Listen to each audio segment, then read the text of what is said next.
यह युद्ध एक नया अध्याय लिख रहा था, एक ऐसा अध्याय जो सिर्फ मिसाइलों, टैंकों और लड़ाकू विमानों की कहानी नहीं कह रहा था, बल्कि तकनीक, रणनीति और दोस्ती के उस गहरे समीकरण को उजागर कर रहा था जिसे अब दुनिया आंखों से नहीं दिल से महसूस कर रही थी। यूक्रेन और रूस के बीच चल रहे इस भीषण युद्ध में जब यूक्रेन ने रूस के अंदरूनी क्षेत्रों को छोटे मगर घातक ड्रोन हमलों से निशाना बनाया, तो किसी ने नहीं सोचा था कि रूस की वायु रक्षा प्रणाली इतने कमजोर स्तर पर दिखाई देगी। रात के अंधेरे में TU-99 और TU-160 जैसे सामरिक बॉम्बर्स जब धधकते हुए आग के गोले में तब्दील हो गए, तब रूस की सैन्य प्रतिष्ठा पर ऐसा धब्बा लगा जिसे मिटाने के लिए सिर्फ जवाबी हमला काफी नहीं था। रूस को चाहिए था एक नया दृष्टिकोण, एक नई तकनीक, एक ऐसा सहयोग जो न सिर्फ उसकी सेना को फिर से खड़ा कर सके, बल्कि युद्ध के मैदान में निर्णायक मोड़ ला सके। और तब रूस ने अपने पुराने मित्र भारत की ओर देखा, उस भारत की ओर जिसने कभी अपने किसी मित्र को संकट में अकेला नहीं छोड़ा। जब मॉस्को से विशेष अनुरोध भारत सरकार तक पहुंचा, तो वहां कोई देर नहीं हुई। प्रधानमंत्री नरेंद्र मोदी ने न केवल रणनीतिक सहमति दी, बल्कि भारत की 2 सबसे घातक और आधुनिक रक्षा प्रणालियों को रूस के साथ साझा करने का फैसला लिया। एक थी ब्राह्मी-एस मिसाइल, ब्रह्मोस की वह अति आधुनिक वर्जन जो केवल ध्वनि की गति से तेज नहीं थी, बल्कि रणनीतिक शून्यता में भी सटीक निशाना लगाने की क्षमता रखती थी। और दूसरी थी भारत की एयर डिफेंस की रीढ़, आकाश मिसाइल सिस्टम, जिसके बिना भारत ने 2019 में पाकिस्तान के क्रूज मिसाइलों को आसमान में ही खत्म कर दिया था। अब जब यह दोनों मिसाइल सिस्टम रूस की सीमा में पहुंच चुके थे, तो यह युद्ध किसी और दिशा में बढ़ चला था। ब्राह्मी-एस के पहले ही हमले ने यूक्रेन के पूर्वी फ्रंट पर तबाही मचा दी। लवीव, खार्किव और निप्रो जैसे शहरों के कमांड सेंटर्स एक एक कर जलते चले गए और यूक्रेन के सैन्य विश्लेषक स्तब्ध रह गए कि यह हमला किसी पारंपरिक रूसी मिसाइल का हिस्सा नहीं लग रहा था। इसकी सटीकता, गति और इम्पैक्ट कुछ और ही कहानी कह रहे थे। पश्चिमी मीडिया में जब इसकी रिपोर्टिंग शुरू हुई, तो सबसे पहले यह अनुमान लगाया गया कि यह कोई नया रूसी हथियार हो सकता है।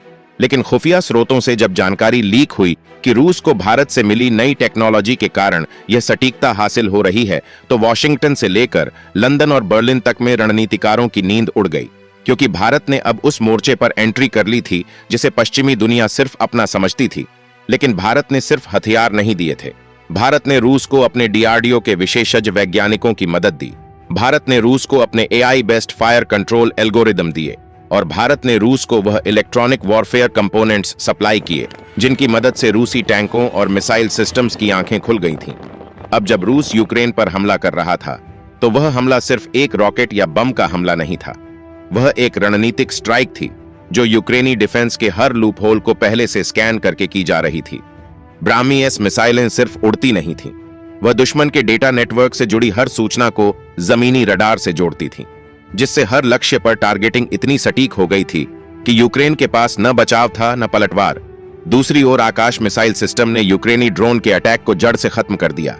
यूक्रेन जो अब तक छोटे छोटे ड्रोन से रूस को चकमा दे रहा था, वह अब खुद अपनी आंखों के सामने अपने ड्रोन बेड़े को जलते हुए देख रहा था।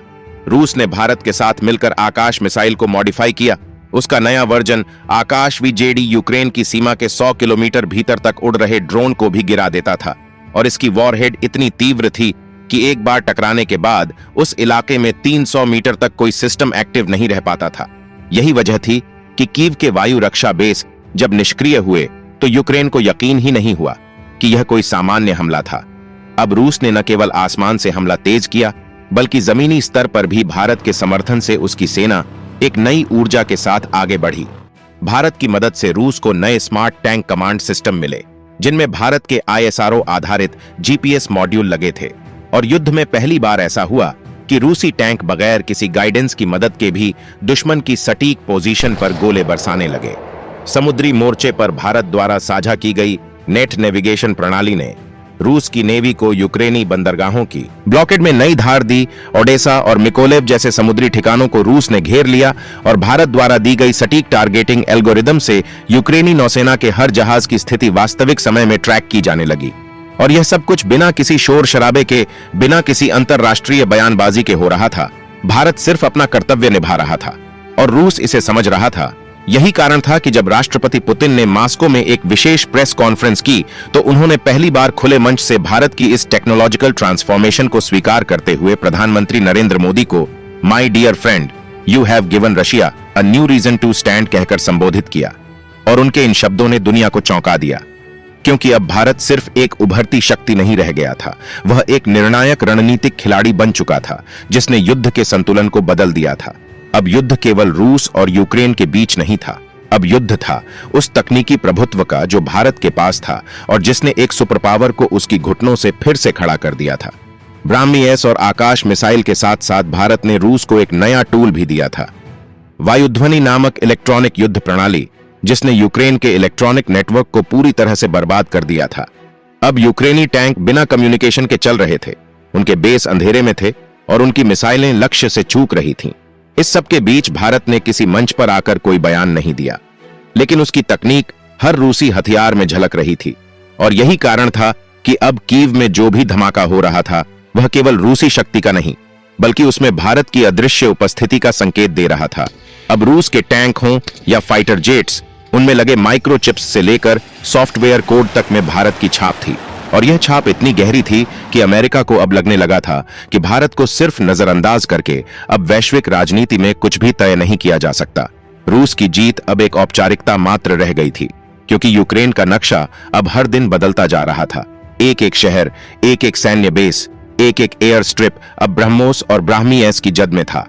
और अब जब यह युद्ध निर्णायक मोड़ पर था, तब दुनिया ने महसूस किया कि भारत ने सिर्फ एक मित्र की मदद नहीं की, बल्कि उसने यह साबित कर दिया कि 21वीं सदी की सबसे शक्तिशाली ताकत वह है जो न हथियार बेचती है, न समर्थन का शोर करती है। वह है जो युद्ध को तकनीक, रणनीति और राष्ट्र धर्म से बदल देती है, और यह ताकत अब भारत है, जिसे अब कोई इग्नोर नहीं कर सकता। इस निर्णायक युद्ध में जब यूक्रेन की सैन्य संरचना पूर्णतः ध्वस्त होने लगी और रूस ने भारत की तकनीकी मदद से हर फ्रंट पर निर्णायक बढ़त बना ली, तब पश्चिमी देशों, विशेष रूप से अमेरिका, ब्रिटेन और जर्मनी की अंतर्राष्ट्रीय बैठकों में घबराहट साफ दिखाई देने लगी, क्योंकि न केवल रूस को रोका नहीं जा सका था, बल्कि भारत की सटीक, शांत और अत्यधिक प्रभावशाली हस्तक्षेप ने पूरी वैश्विक रणनीति को उलट कर रख दिया था।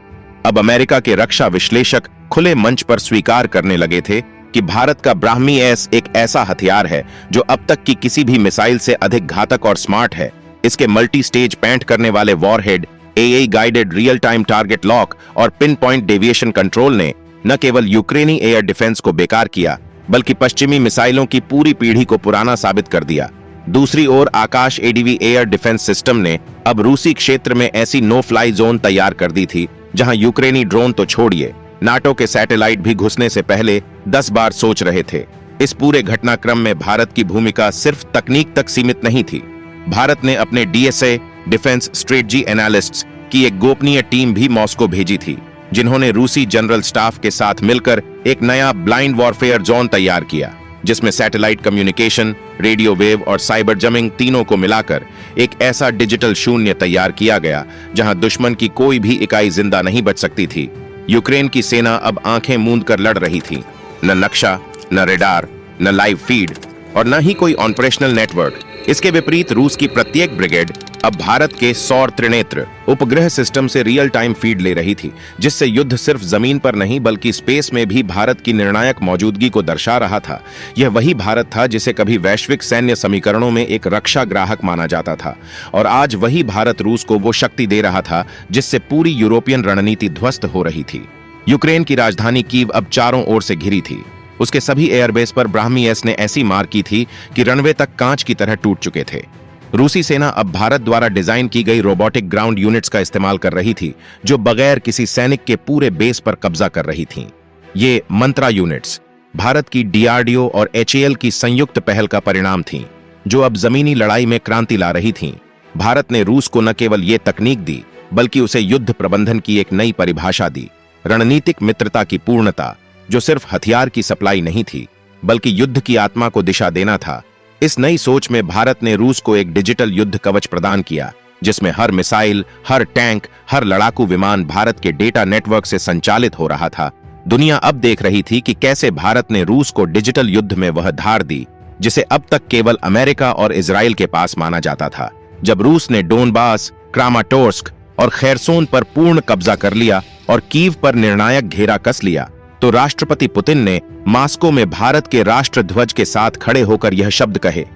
भारत ने सिर्फ दोस्ती निभाई नहीं, भारत ने हमें फिर से जीतने का कारण दिया। धन्यवाद मेरे परम मित्र मोदी जी।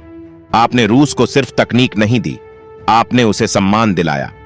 इस ऐलान के साथ ही संयुक्त राष्ट्र में भी हलचल तेज हो गई, क्योंकि अब वैश्विक संतुलन स्पष्ट रूप से भारत की तकनीकी शक्ति की ओर झुक गया था।